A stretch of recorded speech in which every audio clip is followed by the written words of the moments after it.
Bonjour à tous, mon nom est François Letarté, bienvenue sur ma chaîne JDR D30, une chaîne consacrée aux jeux de rôle sur table. Alors, une vie drôliste et, je vais essayer de répondre un peu spontanément à une question de Saint Beast qui a faite sur une vidéo très courte disant comment gérer l'élu. Tu sais, le personnage joueur, que c'est comme l'histoire tourne beaucoup autour de lui, là, d'une certaine façon. Tu sais, pensez à Frodon dans Le Seigneur des Anneaux, pensez à Luke Skywalker, tu sais, qui est toute son ascension pour devenir le Jedi. Tu sais, c'est un genre de personnage-là que, ben, des tables de jeux de rôle que vous avez probablement eu, l'élu. Dans le fond, le problème qui se pose ici, puisque Saint Beast explique, c'est dans le fond comment faire pour pas que justement l'attention soit trop autour de ce personnage-là et qu'on laisse pas de côté les autres personnages, tu sais, qui vont prendre un rôle pseudo-second, mais il faut quand même les amener, faut quand même qu'il y ait de l'importance, qu'ils soient importants. Ouais. Comment faire ça?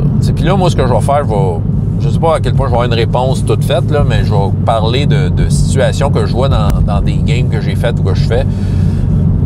Commencer par, écoute, Les Lampes des Dragons est toujours une référence où il s'est passé tellement d'affaires que, tu sais, je peux aller puiser là-dedans. Puis oui, il y avait le principe de l'élu d'une certaine façon. C'était pas prévu de même, mais c'est l'est devenu, rapidement. Je pense dès la finale de la première game, on avait comme désigné, toi, tu vas être le porteur des Lampes des Dragons et tu dois trouver les autres. C'est Urto. C'est sa nature magique qui l'a amené un peu là, mais en tant que tel, moi, en tant que meneur de jeu, j'ai jamais senti j'ai jamais senti que les autres avaient une place secondaire. Pour moi, c'était 3 joueurs qui étaient au front. Oui, tu sais, Urto était imbu d'une mission, les autres couvraient ses arrières, mais il y a ça aussi. Puis peut-être la solution réside dans ce que je vais vous dire là. Mais d'une certaine façon, c'était True 20, donc il y avait True 20 à la base de 3 classes. C'était comme l'adepte, le combattant et l'expert. OK? Tu as ces 3 classes-là, fait que c'était eux autres, de façon très ludiste, ils se sont choisis chacun une classe différente pour pouvoir couvrir différents aspects. Donc, tu sais, oui, il y avait Urto qui était plus du côté magique. Sébastien, avec son Léo, il était le guerrier, qui lançait des couteaux à distance, et tu avais Marc qui jouait Xavier le kobold, qui était plus du côté touche-à-tout, mais il se cachait, faisait des potions. C'est ça, il y avait cet aspect-là. Donc, d'une certaine façon, tu avais 3 personnages qui se complétaient bien. Donc, oui, Urto avait peut-être plus accès aux personnages non-joueurs qui étaient comme en lien direct avec la mission, la mère du Grand Souffle, puis tout ça. Mais je vous dirais que l'histoire, elle a été drivée par tout le monde, c'est ça. Fait que d'une certaine façon, il y a ça. Puis il y a aussi l'attitude des joueurs. Tu sais, j'avais une belle table, là, faut le dire, là. Fait que, tu sais, j'avais, JP, il laissait sa place. C'est ça, il apprenait pas tout. T'sais, chacun avait sa place. Sébastien, Marc, c'est tous des joueurs que, ils se lançaient la balle, puis ça allait bien. Fait que c'est sûr que ça l'aide. Même s'il y a un personnage qui est essentiel à la mission, si on veut, ben c'est ça. Les autres, ils étaient tous égaux. C'est ça, c'est le même que je le sentais. Je regarde, là, un autre game...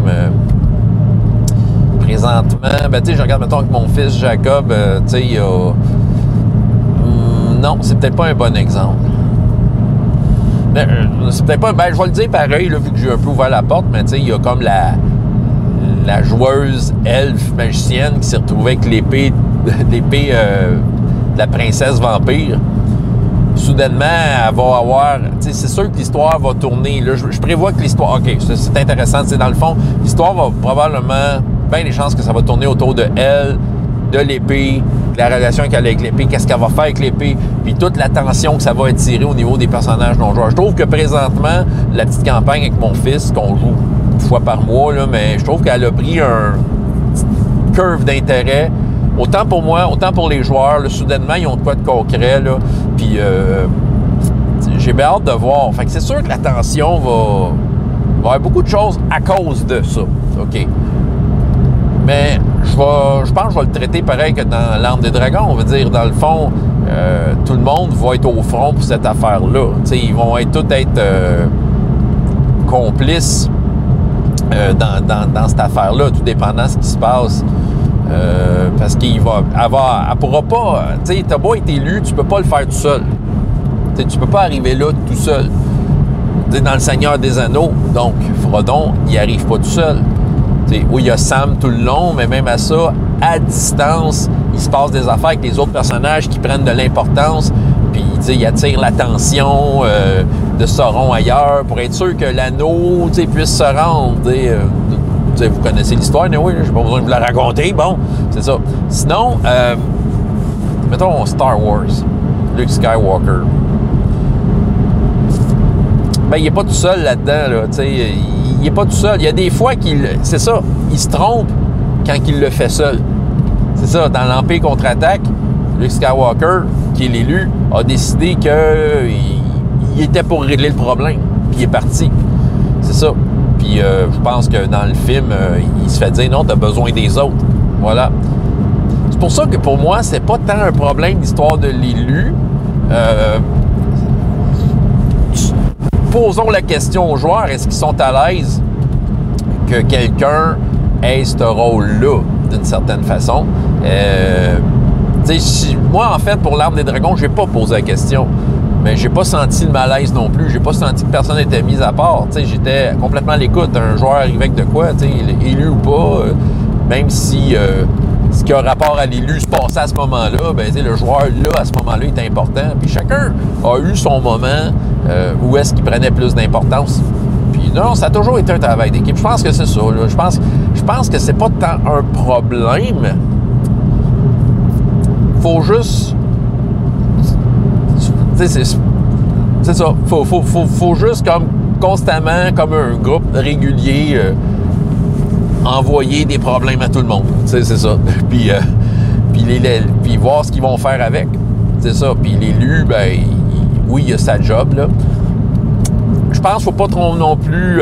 c'est sûr que, OK, tu prends l'élu comme Frodon, à un moment donné, sa liberté d'action dans l'histoire...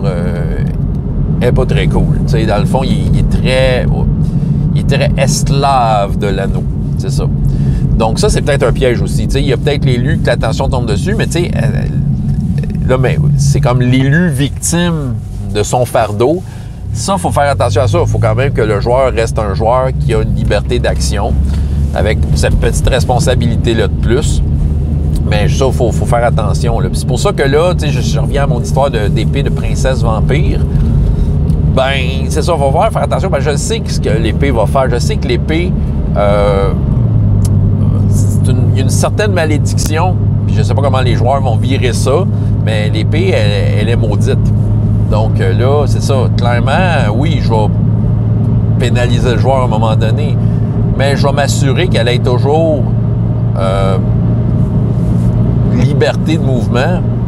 Et quand je vais sentir que l'épée va prendre le dessus, ben comment peut-être prévoir le coup avant que ça arrive puis donner de l'info par rapport à cette épée-là. Et c'est un peu ça la quête qu'ils vont faire présentement. Ils veulent des réponses qui est dans un livre qu'ils peuvent pas lire présentement. Donc, c'est ça. Clairement, je prévois très, très bientôt donner les réponses à, OK, l'épée, une partie des réponses du moins, pour qu'est-ce qui s'en vient avec l'épée puis qu'est-ce que vous allez en faire. Voilà. C'est un peu ça. Je ne sais pas s'il y a des gens qui ont des trucs, d'autres détails à donner plus intéressants ou que des choses que j'aurais pas dit, allez-y, faites-le.